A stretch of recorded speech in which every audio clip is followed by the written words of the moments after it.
Je vous allez à Saint-Pétersbourg.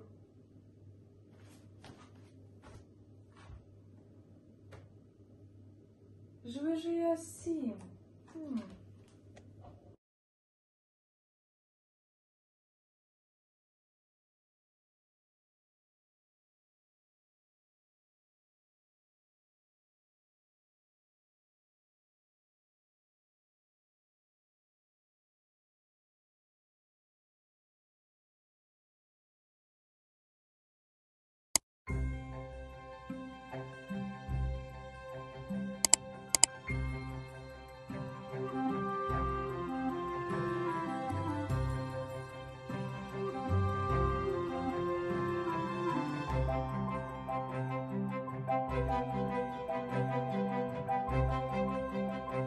Le musée de l'Ermitage a été fondé par ordre de Catherine II en 1764.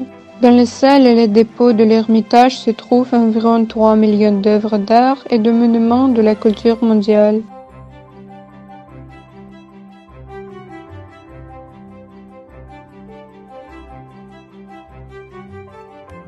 Le complexe muséal comprend 350 salles. Pour simplement passer par le tout, vous devrez surmonter jusqu'à 24 km.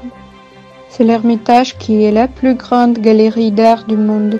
Sur le toit du Palais des Verts, le bâtiment principal du musée de l'Ermitage, se trouvent 166 sculptures. L'architecte les a placées pour qu'ils cachent les cheminées de citadins. Auparavant, les bâtiments de l'Ermitage étaient roses, jaunes et rouges, dans le couleur verte habituelle. Ils ont été peints après la fin de la Seconde Guerre mondiale.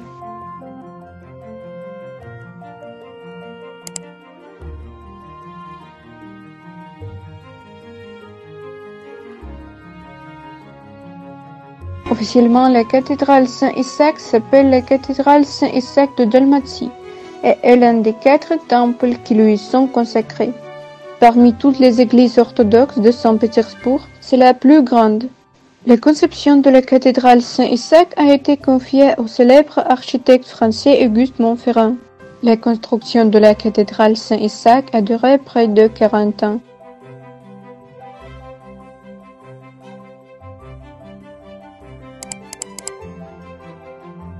La mode des lions est venue à Saint-Pétersbourg au tournant des XVIIIe et XIXe siècles, mais les premières sculptures avec le roi des bêtes sont apparues dans les premières années après la fondation de la ville.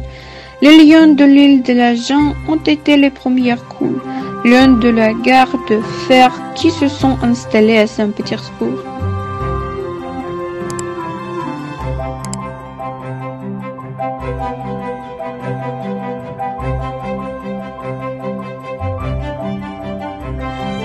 La construction du pont a commencé en 1912. En 1914, le 17 avril, une grave inondation a eu lieu. L'un des piliers de la traversée a été complètement détruit. La Première Guerre mondiale était à blâmer. Aussi, peu à peu, la main-d'œuvre a commencé à manquer.